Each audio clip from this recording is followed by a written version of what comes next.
Welcome everybody to this episode. Today's topic is about Starlink, and particularly Starlink in Southern Africa and while overlanding. Our guest is Ellen from Icasa Push. So it's a long one today, but if you can stick it out, I believe it's very interesting. So enjoy. Yeah, I think we can just get into it. You did sure. You did get a copy of the questions, and I'm sure these are not unknown to you. These questions that we're going to pose and we're going to be talking about, especially with the whole ambiguity around it in Southern Africa. That's obviously a lot of people are confused. They don't really understand from a Starlink point of view. It is such a game changer. It's the innovation, the openness of the community that it brings, and then we have a country which says no, not allowed. Right. Well, Dennis, I really hope we can unpack a lot of that ambiguity today. It's certainly, as you mentioned, is a life changer. It's brought families together. It's brought people to the world and the world to people in ways that I could have never imagined.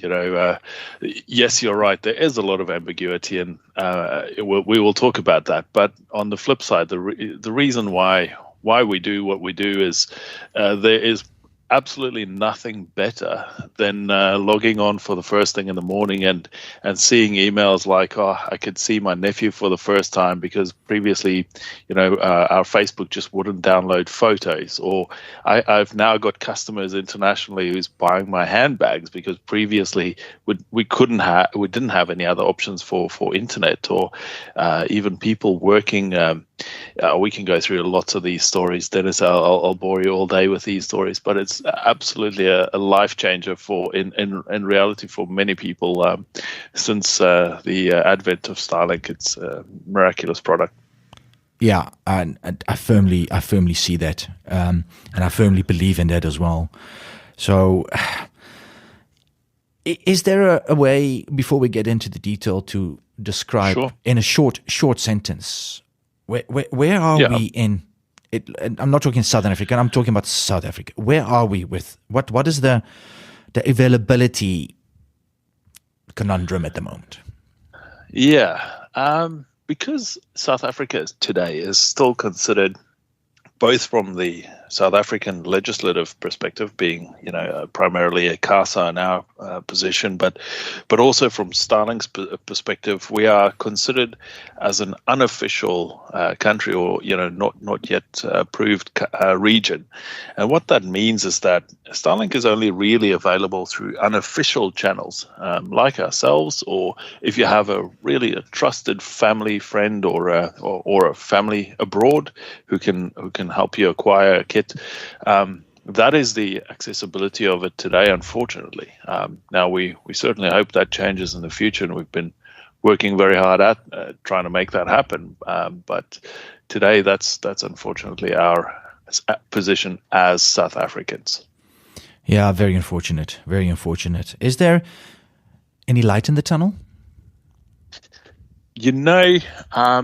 So there is a band of brothers or people, really, of sisters as well, that are working behind the scenes very hard at trying to get Starlink across the line. So this extends to people going on their own accord and lobbying with Icasa. There's certainly we've reached out to Starlink as well and explained to them that we've got all of the elements that they would require, so meaning all of the licensing, ratings, everything that they would require, and we'd be prepared to give them a turnkey solution just to operate here. But it's I think getting those people to the table. So the biggest catalyst I think that we've got at the moment is as part of a light at the end of the tunnel, Dennis, is probably our new administration, with the DA now taking a key seat in that, or driving seat in this whole area. There's light, but unfortunately no definitive light, unfortunately. So we know that Starlink is very active in the southern African region. So for instance, if you go on the Starlink availability map, you will, and you zoom in on the southern African part of their map, what you will see is that all of our immediate neighboring countries, being, Mozambique, of course, they're already approved, but Zimbabwe, Botswana, Namibia, Lesotho, all these countries either have a date of when Starlink will be available in that country, or it is already available. South Africa is the outlier here. There is no date. There used to be a date. The date was pushed out and pushed out and pushed out. And now if you have a look at that availability map, there's no official date or position as to when that unfortunately is going to be available. So it's a bit disheartening, but we will continue to lobby on all of the different sides of this equation to try and make that work. Yeah, I saw even Lesotho has got a date. Right. So, we could probably, for your listeners, I'm not sure if links are always available, but we can certainly provide a link to the Starlink availability map if that helps. Yeah, I'll put it in the description of this podcast as well, and then people can have a look at there as well. It's actually easy to find on the Starlink website. Yeah. It's just starlink.com. /ZS and then /map. So if it is becoming, and I know that it's legal in other countries around us in Southern Africa, will that cause the chances of disconnecting in South Africa? More or less, or that, we'll get into the whole disconnecting thing, because I know there was a warning from the company itself to say, hey guys, we're going to switch you off. But because it's active now in other countries around us, is that to the advantage of us or to the disadvantage of South Africa? Well, as I mentioned, Starlink is working very hard in the Southern African region, but our official status is not, in my mind, tied to our neighbors, especially from a Starlink perspective or from a government perspective. So it's really a bureaucratic question that, unfortunately, it's not as emotional as what we would like it to be. So I don't see that it will affect us, our status. Our status is officially considered by Starlink as, and I paraphrase, but a non-approved or unapproved region. And so we're effectively earmarked with the likes of Russia and China and the like. And unless there's a specific movement other than just ourselves, I'm talking about governments or Starlink making real inroads, I don't think that status will change, unfortunately. Now, in terms of disconnection, though, I do want to cover that, and I'm not sure if you want to talk about that a little bit later. No, we can cover it now. There's no problem. Yeah, we can cover it. So, look, let's talk about this last round of, let's say, disconnection threat. So what effectively happened there is that Starlink have always had a rule in their terms and conditions that highlights that if you are roaming, so let's unpack that a little bit. What does that mean? So there's different types of subscriptions, and we can talk through all of those. But ultimately, roaming means that you have a Starlink kit and a subscription that you are using in a country other than your own because you're traveling. And today, that is the only way that we can get Starlink in South Africa is to subscribe to a roaming. Now, there are other subscriptions that become more expensive, but the most cost-effective method of having a working Starlink solution in South Africa today is to have a roaming subscription. Now, what transpired, though, is that this whole setup is across the globe, of course, so all different countries and regions and areas. Now, unfortunately, what happened in Russia was that the some certain Russians, I believe, has been using Starlink to circumvent sanctions. So there was a U.S. Senate inquiry about all of this, and ultimately they started, in layman's terms, putting the screws into Starlink a little bit about this, saying, "Look, you got to do something about this. We can't have that." Starlink subsequently then sent out in April a 2-week notification to all of the users in unapproved or non-approved regions like South Africa, saying that, hey, we're going to now start affecting or activating the 2-month rule. So firstly, what that means is that if you're using a Starlink on a roaming account, and as I mentioned, you're traveling with that to an unapproved region like South Africa, but you're coming from an approved region like Mozambique or Zambia or so forth, then you can go and take that kit and travel for 2 months around South Africa and go back. But you have to go back after 2 months to let the kit effectively acknowledge that you're back home. So you've only roamed for 2 months. So they gave us a 2-week notice to say, look, at the end of April, starting in May, we're going to now start affecting this rule. So in the background, though, what ended up happening is that so they did a couple of things to prepare for this. So firstly, what they did was they started really working closely together with the Pentagon to try and work out some way of not having to switch off everybody in the world. And remember, this is not just South Africa; it's anybody in the world in an unapproved region. Now, Starlink as a company has only become sort of cash flow positive late last year. So for them, I could just imagine the conversations in their commercial offices when these conversations about applying their 2-month rules started, going through the halls and water cooler discussions and so forth. And ultimately what they ended up doing is they doubled the subscription price for roaming, because they knew that is going to affect the people in the unapproved regions only, and that's effectively the people that they might be losing.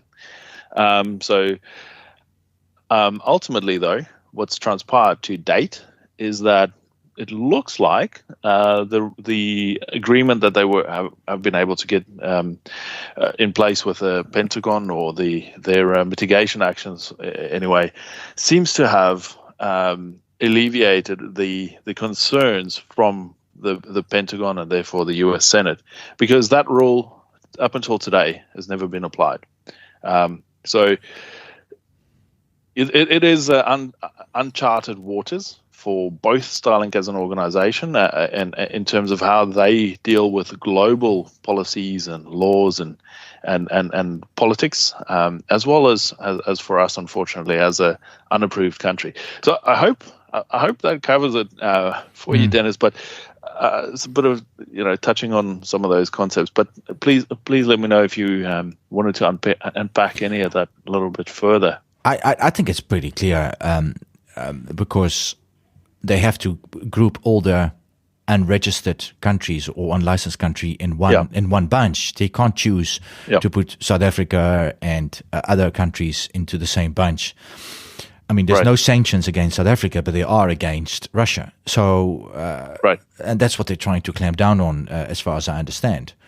So, do you have any idea what is the total percentage of roaming customers for Starlink? Because that obviously, if that's a big number, then the motivation for switching off roaming or unlicensed is a lot less.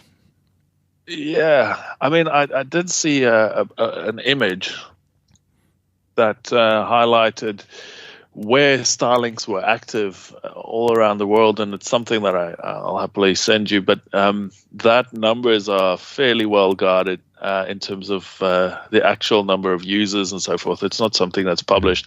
There's some fairly educated guesses out there, and I can certainly talk to you about South Africa, as a nation, what my guesses would be there. But in terms of the world, no, I wouldn't know what that answer would be. Unfortunately, no, Dennis. Yeah, so but I mean the package or the system does lend itself for roaming, and so I'm sure that's quite a large percentage. So if they're gonna now switch the 2 months, if they're gonna apply the 2 month rule, they're gonna lose a lot of customers. And like you said, they've only now started to make profit. So and then they go like 2 steps forward or 1 step forward, 2 steps back.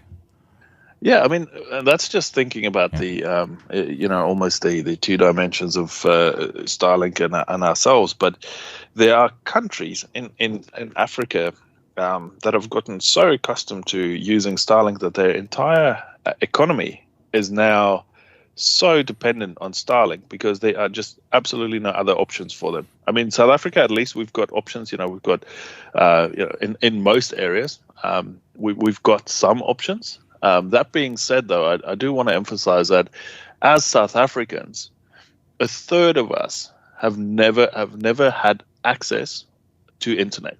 So 1 in 3 people in our country does not today have internet because it's not available to them. Staggering. Yeah. But now imagine that as a whole, almost as a whole country, where only the elite have internet. So now Starlink has come in and really turned that whole apple cart over and introduced a new way of doing business for countries. Like I'm thinking, for instance, I know Cameroon is a very heavy user of Starlink, right? So that whole economy is now influenced by the availability of Starlink. And I think all of these factors certainly must weigh into the decisions. But Starlink, being a Musk company, can be very agile at times, and I'm using agile is probably the nicest word to describe the volatility that we sometimes experience. Dynamic, beautiful word as well. Let's stay with those sort of words. That's the way to go. All right. So I think so. Obviously, the biggest concern I think that people will have is if they implement 2 month rule, the hardware itself becomes a bit of a brick. No, that's not the case at all. So there's a couple of strategies that we've uncovered. I mean, you can imagine we've had almost 2,000 customers contact us and say, "Oh, what's going to happen now in May?" In the lead up to the May proposed start date. And so there's a couple of options that we can talk about. But just before we do, I just want to unpack this brick kit option, comment just very quickly before otherwise I may forget.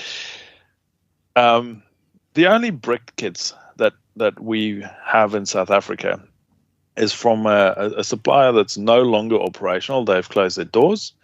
What they did, though, was something that really went against Starlink's copyright laws, and that was to take money on behalf of Starlink for a Starlink service. So in other words, customers would pay this South African company for their subscriptions, and then this company would pay the real price, which is a fraction of what they've been paid, to Starlink for on behalf of those customers.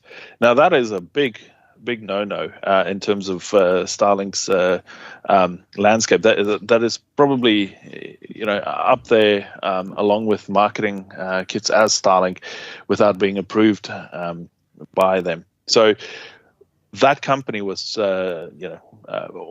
warned on numerous occasions and received cease and desist letters and still ignored all of that. And ultimately Starlink had no choice but to go and disable those kits. So those are the only ones, and we were able to assist some of those people. There's also a Facebook group called Starlink Users South Africa, which is a fairly popular group, and on that group there's another member, I think it's Warren, who found a way of re-enabling his brick kits. But I just wanted to unpack that because the notion of brick kits and having very expensive doorstops and things is something that we talk about fairly frequently just because of that event. Unfortunately, bad news spreads 10 times faster than good news. But yeah, so back just on the 2-month rule and how that could all transpire. So there's a couple of different ways, but I mean, without divulging all of the strategies, because we've never had to launch any of these services, so we'll keep that one under wraps. But a simple way for you to potentially manage this yourself is if you had 2 kits, right? So I know there's a myriad of different options here, but let's just talk about this one for now. So the kit will work. So you switch the kit on as roaming for 2 months, right? So then for the 2 months, 60 days, you've got kit A working. After 2 months, it says, righto, you got to now take kit A back and go and take it to the country or wherever it's hosted. In that event, you just shut it down. You just pause your account subscription, and you leave it on your roof next to your other one, and you activate kit B. So kit B is now taken over and it's operational. So you've got internet, but after a month or for a total of 90 days, what happens then is you get the ability to transfer or unlock kit A and resubscribe it, right? So in that event, you've got a month where it sort of just has to sit and rest, because Starlink's rule is that after 90 days you can transfer it to a different country or a different account or whatever, and you then do that. So but I would probably wait until just before kit B needs to be disabled, so that you can have them on a rolling roster. So I'm fumbling a little bit over my words here, unfortunately, with this one, but I think you get the gist, which is that with by playing by the rules, you can have consistent internet just by having one offset the other. So there's 2 rules at play, one being the 60-day rule, or the 2-month rule, as we call it, and the other one being the transfer rule, which is that if you have an active subscription on a Starlink kit for at least 30 days or 1 month, then you can, after 90 days, reset or transfer that kit. But then you're basically 30 days short of your. The way I count it, but I could be wrong. You need 3 kits. No, it's 2. So, let's go through that. Right? Look, it's not. So for me, we don't have to have the exact detail. It's just that's plan A. You have a plan. If there's questions for people, and they come and they email me, then we can always. There must be something like out there, like a little timeline that we can send them or something like that. So yes, 100%, no problem. So that's option A. You have 2 kits and you swap the 2. I'm also just thinking now. A lot of our customers are away for 9 months at a time. So, it becomes critical because they will leave their land, and then they're off for 9 months. They're traveling. Right. They want to go to Europe, or they want to go wherever. And so that kit will never come home to their registered country maybe in 2 years. Right. I mean, there are alternative options available as well. I'm specifically thinking. So in the long run, the option, the solution that we just discussed, is probably the most economical in the long run.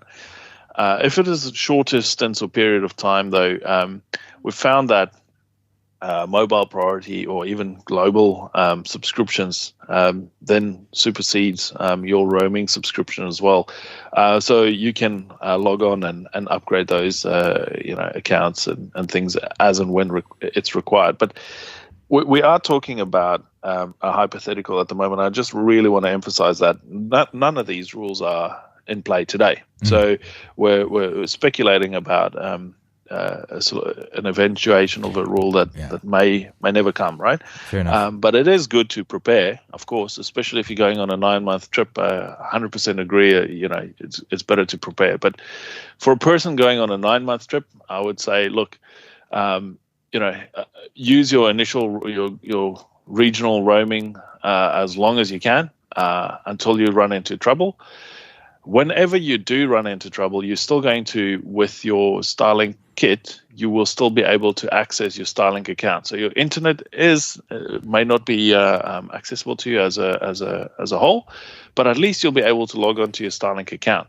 And by doing that, you can upgrade your subscription to whatever you need it to be for that period, and you can pause and unpause it as you require throughout your holiday.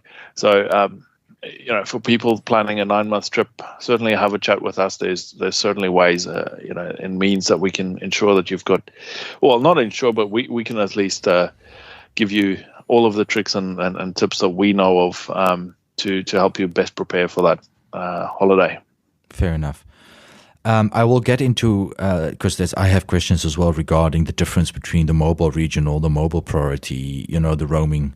Yeah. So we will get into it, just so what would be best for different applications just now, I think.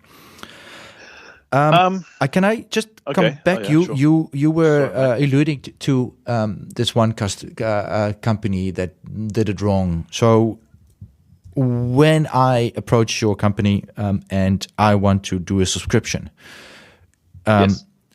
Can you talk us through that? What happens to my? I'm assuming it's all credit card based. So can you? If you can go through that, what would be the norms? Absolutely. What is the expectation for our customers? Right. So when you order a kit, what we do is we receive the kit in Centurion. We then unpack it. So before we send it off to you. So being a company that's only internet based and not really with any sort of shop front, customer service has become the focal point for us. So we really pride ourselves on trying to always deliver the best customer service that we can. But just taking a quick step back to answer your question. So the reason why we unpack it is so that whenever you open it, you know that whole kit has been tested from top to bottom.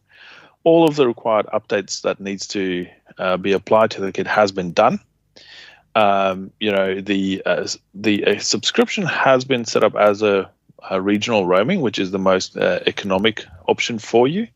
There's choices we've got all the rates from the different countries and so forth in and around Africa that you can, and if you have a specific preference or you're going to be spending the majority of your time in a specific country, remembering that 2-month rule thing doesn't apply then because you're in the country of your your subscription.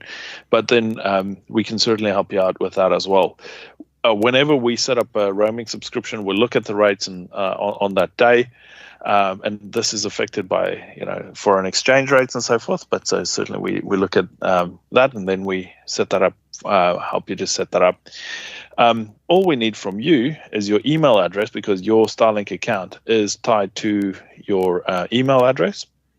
We need your phone number, because those are the only two pieces of information that Starlink needs to have a subscription up, to get a subscription up and running. Apologies. At that point, we send out the kit to you. You update that. You log on to your own Starlink account.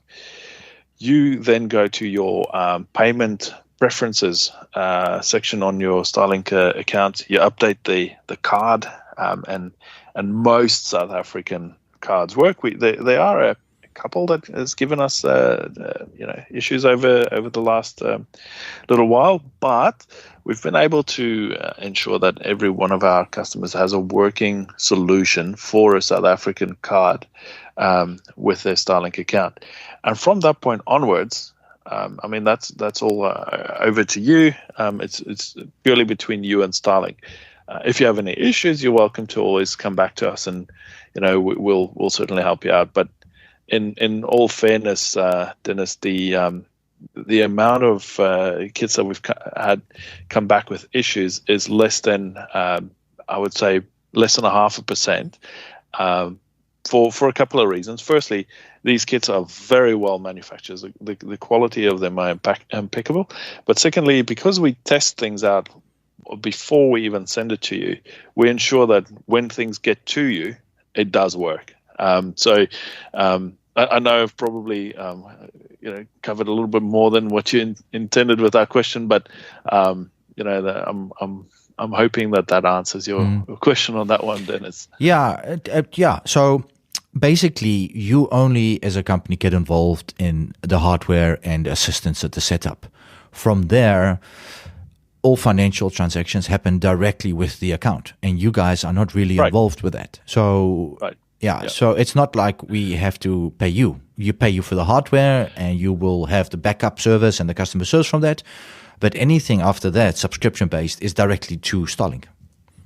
Correct. Yeah, okay. We're happy to take any initial support related questions. I mean, it's unheard of today to sort of have a company where you just pick up the phone and somebody actually answers and talks to you. So we offer that service for all of our customers. We've got a dedicated team who just does that.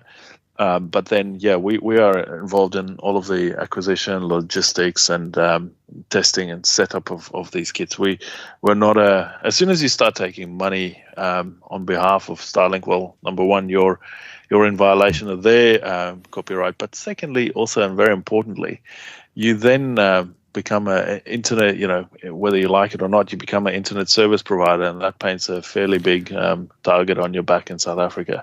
Okay. So address is not necessary. You said it's email address and telephone number. Is that correct? That's it. Yeah. That's and so address doesn't matter. No, so that's it. So you guys, obviously, I believe you are based in Mozambique as a company. I don't know if you want to talk about how you guys are able to do this and not get Icasa on your back or risk to your company? Sure. Well, we're based in Centurion. We're down the road from Icasa, actually. So that's why if you go and have a look at our Facebook page, you see whenever there's a new Starlink kit that becomes available, we take it up the road to Icasa's front gate, take a picture of it. I think it's brilliant. And then we post it. Yeah. So, so we're in Centurion up the road from Icasa, and our address is on our website as well. But we don't offer front office services, unfortunately. So it's more of a administrative office. But firstly, we operate in a way that ensures we really get out of our way to ensure that we don't violate any legislation, or as soon as Starlink, in the past have made noise about us calling the kits Starlink, they outsource all of their, their copyright enforcement to an external company in Washington. And they picked up that we had Starlink on our websites, and so we can't call a spade anymore. It's now sparkling. So for all of your listeners, if they ever come across our website and they thought they may be in the wrong location, it is correct. Sparkling is what it is. But so we work very hard to ensure that we're not violating anyone's rules. There's no reason for any adverse action against us. Like I said, we're not an ISP. We work. We try to work with the rules as much as what we can. So to date, we've not had any communication or any contact from Icasa. We've not even been invited for a cup of coffee. So that we adhere to the rules, even though we sometimes think it's silly. Yeah, well, we started off with the conversation like that. We're being left behind. So bureaucrats are there, and they tend to pull you back and not pull you forward. And we have to, obviously, if you want to stay into the technology, we have to do what we have to do. That's it. Well, you gotta, when you're facing all odds in terms of a government who's not really trying to help you get all of these technology that's emerging throughout the world, we've got to do that for ourselves. Otherwise, we are going to get left behind as a nation. Specifically, if you consider, as we've mentioned earlier in this chat, all of our neighbors are getting it, right? So we are really getting left behind, not even from a global perspective, but even from a Southern African perspective. All of these countries' economies are going to be thriving in terms of their commerce and in terms of their education, their social engagements and so forth. And we've still got a third of the country cut off from internet. Yeah. Let's leave it there, because otherwise it's going to get a long conversation. That's and instead of we'll need some liquid courage later if we're going to keep pushing down this road. But yes, Dennis, sorry, you were saying. I want to get into, because obviously customers and people will look at this and go, right, what will this cost me? So yes, the hardware obviously is an easy choice. You can see the cost. You can choose the different generation. I think second to third generation still available. It's on your website. I'll put a link in the website as well in the description. Thanks. And then that's the hardware. Now, obviously, I would like to delve into the connection options, because to me even it gets confusing. I know, and please, I've got it's written down here. If you name it differently, or if I'm wrong, please tell me. So there are basically three main options. One is residential. The other one is roam, and then there's boats. Obviously, I think we can take the boats out. I think that's not for overlanding. I think it's for when you are on the water. So am I right in those three main categories? So the three main categories, really, if you don't mind me correcting you here, Dennis, is residential, roaming, and then commercial. So residential, it's not available in South Africa. For that, you need an address in an approved country, and then your kit pretty much works where you live. So that is the most economical option by far, but it's not available in South Africa because South Africa is not an approved Starlink country. The same goes for the commercial side of this. So in order to have a commercial Starlink account, again, you need to have a physical address in a country that is Starlink approved. So unfortunately, that's not available either. That being said, though, we have a number of our customers do operate either bigger businesses, even lodges, resorts. We've even got broadcasting in a number of other industries on the that's acquired Starlinks from us as well. And in those cases, what we end up doing is we end up combining more than one kit together through a networking. And I don't want to get too technical here with you today. Just accept that you can take more than one kit and combine the download speeds to ensure that you've got a bigger bandwidth if you want it. And that's what the solution that we offer our commercial entities. Now, in terms of roaming, this is really the only one that applies to Southern Africa, or South Africans at least. This is where we start. So within roaming, there's different options. So you've got your mobile regional, which is your most basic sort of subscription. At the moment, it's about $1,800 a month, subjected to the exchange rates and a number of other and the operating costs within a particular country. So 1,800 rand. It's 1,800 rand. Yes. Yeah, okay. Right. Yes, 1,800 rand a month. Now, as I say, that depends a little bit on the operating cost of the specific country that you're targeting to subscribe in. Now, what I mean with that is each country have different operating costs, different sort of tax implications and things. And therefore, even though the product is identical from country A to country B, the price that you pay for that may differ from time to time. Now, it's not a hell of a lot of difference, but sometimes it can be a little bit different. Just for all of your listeners who are potentially looking at countries like Nigeria or Eswatini, please note that in those countries, you actually need a country ID in order to be able to subscribe there. So just something to keep in mind. So, that's the starting point. So around $1,800 a month, which I mentioned earlier, has doubled since April. And that is the doubled number. That is the current number today, 1,800 rand a month. Now, there's no limits on the amount of downloads you can do for that 1,800 months. So in other words, some of the other ISPs in South Africa would say, righto, we're going to give you a specific speed, but after a certain amount of downloads, we're going to throttle you back or deprioritize you. No, that doesn't apply in this case. Your speeds will stay the same, and today on the Gen 3s we get up to about 300 meg per second. But there is a fair use policy that applies, and it's on. In short, if I can really paraphrase it in a sentence, the fair use policy really says, if you are a burden on the whole network for an extended period of time, we will deprioritize you. Now, I've not heard of that being applied to anybody, and people over the Christmas holidays last year, one of our customers in the Western Cape invited all of his family over. I think it was 19 people, and he said, righto, go and try and download as much as you can. And within that Christmas period, they downloaded over 500 gigs, and Wow. with no drama. Yeah. But that being said, so that's your most basic and most economical option. There is is your mobile regional.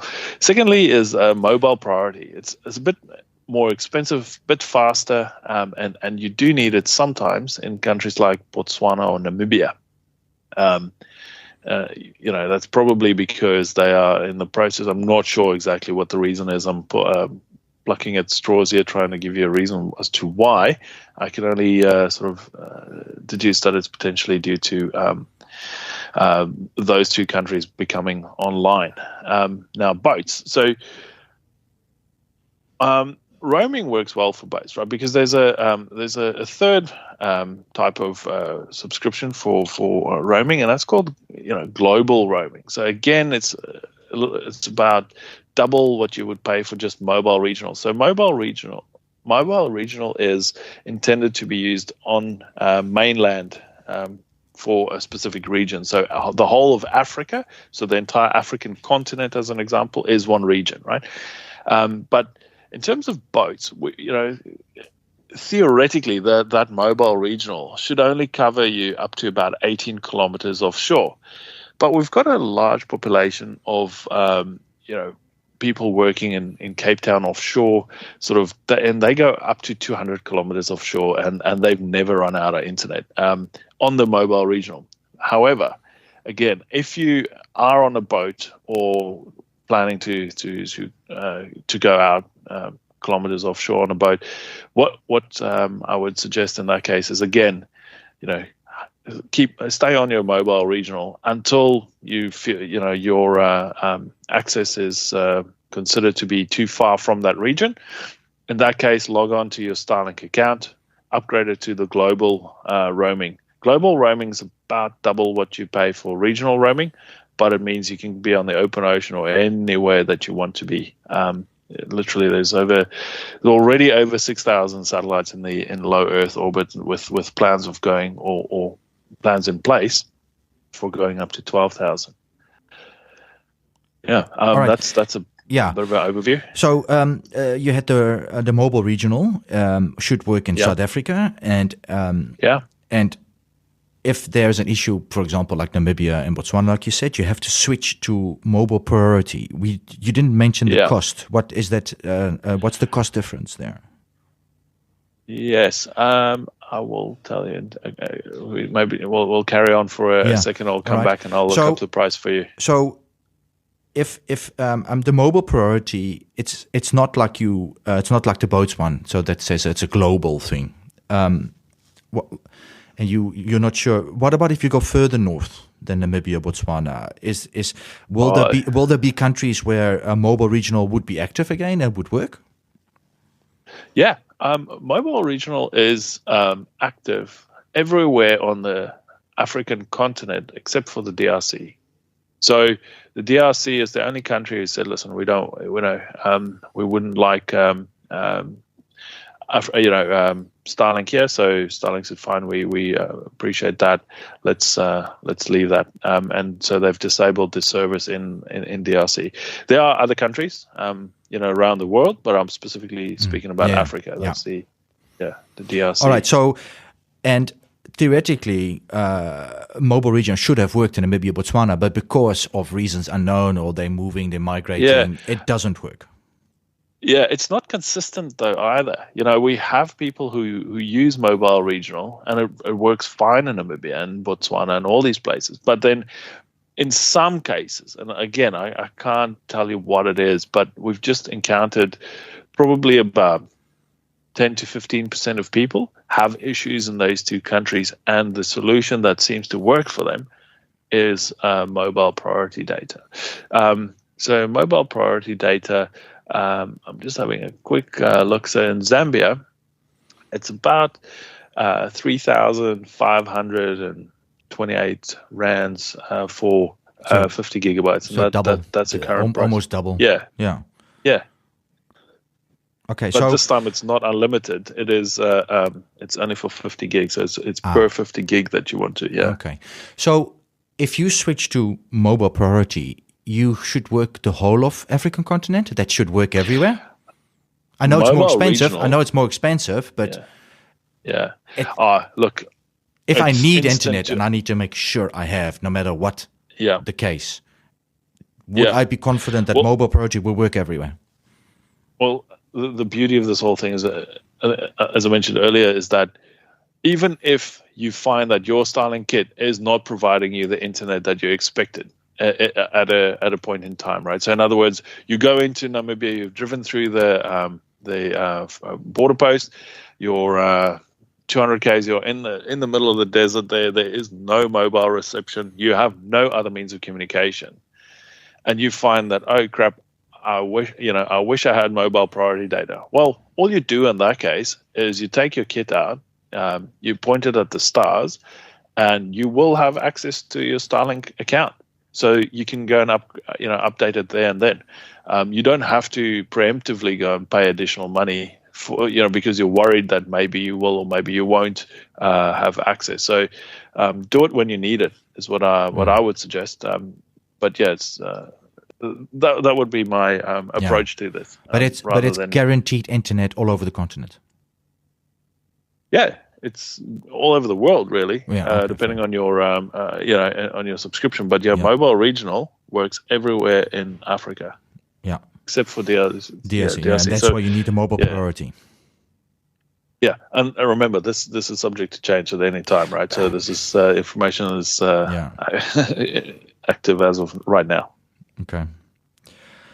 All right, that is pretty clear to me. I think to the listeners as well that it's you can always go to the app. You can always change the subscription if there's an issue for whatever reason they have, and then you have internet back again. Does it take long? Is there like a day or like a lead time? Instant.